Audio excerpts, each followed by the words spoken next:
자, 여러분, 베르사유 궁전하면 보통 뭐가 떠오르시나요? 번쩍이는 황금 샹들리에, 매끈한 대리석, 아니면 우아한 드레스를 입고 춤추는 귀족들. 보통은 그렇잖아요. 그런데 오늘 우리가 이 자료들을 통해 파헤쳐볼 진실은요, 그 눈부신 겉모습과는 완전 아예 딴판입니다.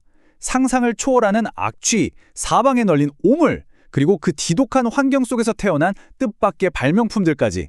거창한 서로는 다 건너뛰고 그 화려한 이면에 숨겨져 있던 충격적인 진흙탕 속으로 바로 한번 다이브해 보겠습니다. 1장 화려한 이미지의 이면입니다. 본격적으로 들어가 보죠. 태양왕 루이 14세. 이분은 진짜 역사상 최고의 마케터 중 한 명이라고 해도 과언이 아니에요. 예술이랑 건축을 이용해서 프랑스 문화를 유럽 최고 수준으로 끌어올렸고 그 중심에 딱 자기 자신을 세워뒀거든요. 하지만 여러분, 이 모든 건 아주 철저하게 계산된 연출이었습니다.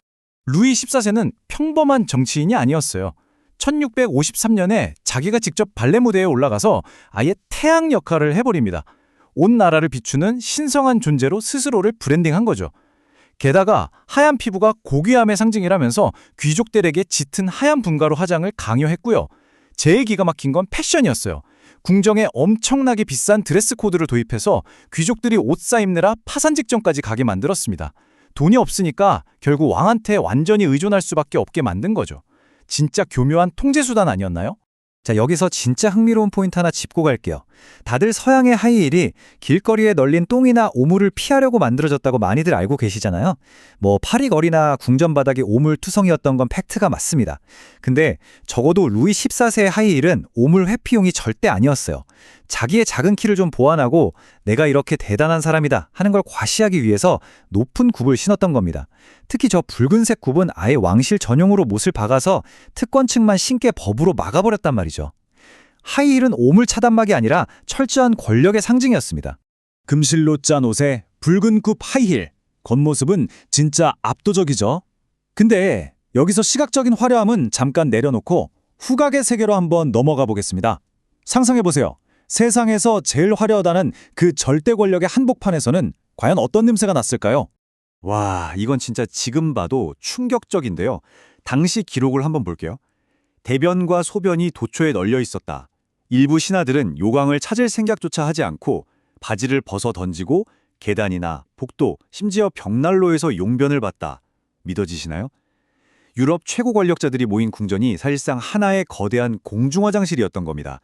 번쩍이는 황금 장식 바로 뒤에서 이런 끔찍한 일들이 벌어지고 있었던 거죠. 2장 오물로 가득 찬 베르사유입니다. 1682년에 왕실이 베르사유 궁전으로 아예 이사를 가면서 상황은 진짜 걷잡을 수 없이 막장으로 치닫습니다. 꿈의 궁전이 아니라 오물 집합소로 변해버린 베르사유. 대체 어떻게 돌아가고 있었던 걸까요? 규모부터가 일단 미쳤어요.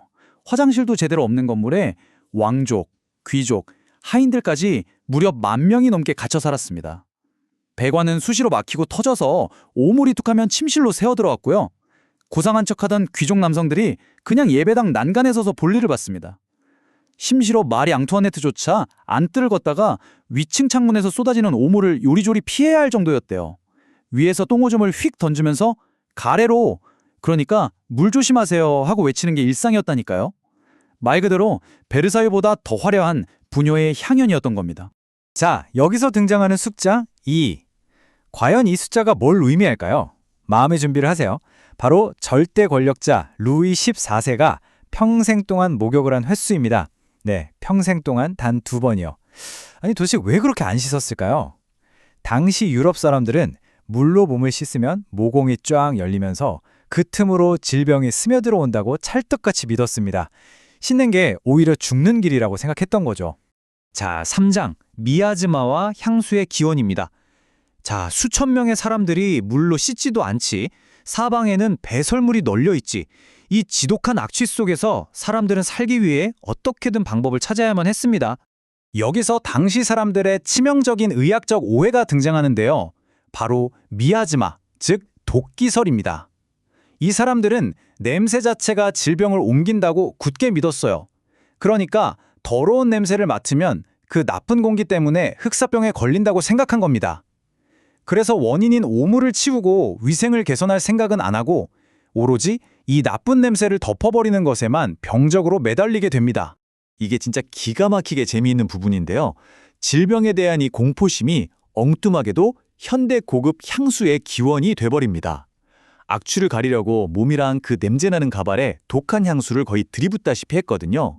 흑사병 의사들이 쓰던 그 기괴한 새 부리 마스크, 다들 한 번쯤 보셨죠?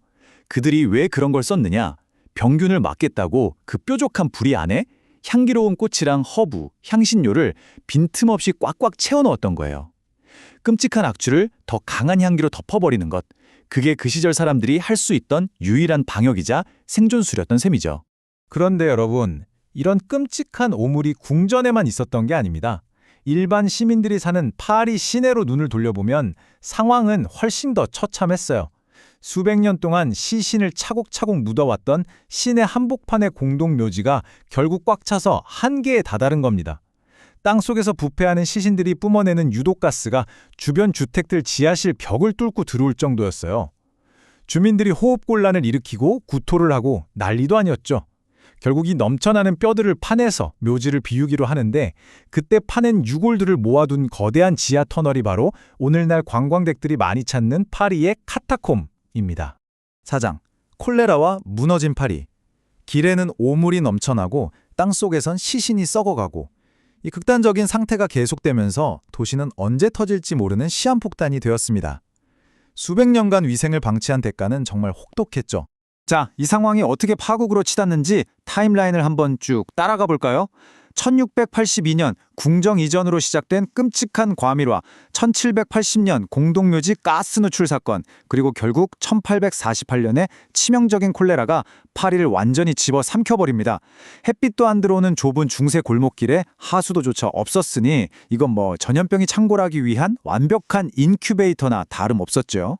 기록을 보면 이 1848년 콜레라 사태 한 번으로 무려 1만 9천 명의 파리 시민이 목숨을 잃었습니다. 우리는 이 참극을 있는 그대로 바라봐야 하는데요. 여기서 제일 안타까운 사실은 이렇게 수많은 사람이 죽어나가는데도 당대 사람들은 여전히 진짜 원인을 몰랐다는 거예요. 병은 오염된 식수 때문에 퍼진 건데 사람들은 여전히 그놈의 미아지마, 냄새나는 공기탄만 하고 있었던 거죠. 5장, 파리를 바꾼 도로들입니다. 1만 9천 명이라는 어마어마한 희생을 치르고 나서야 마침내 도시에 아주 극단적인 처방이 내려집니다.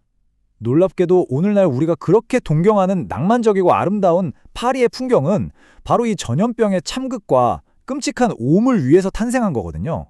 당시 프랑스의 통치자였던 나폴레옹 3세, 그리고 그가 실무 책임자로 앉힌 조르주 오스만 남작은 그야말로 전례가 없는 도시 대개조 프로젝트를 시작합니다. 질병의 온상이었던 낡은 건물들을 무려 1만 2천 채나 철거해버렸어요. 글자 그대로 불도저처럼 싹 밀어버린 겁니다. 햇빛을 꽁꽁 가리던 좁고 더러운 중세의 골목길들을 지도상에서 완전히 지워버린 거죠. 근데 여러분, 여기서 아주 중요한 포인트는 이 개조 사업이 완벽한 양날의 검이었다는 겁니다.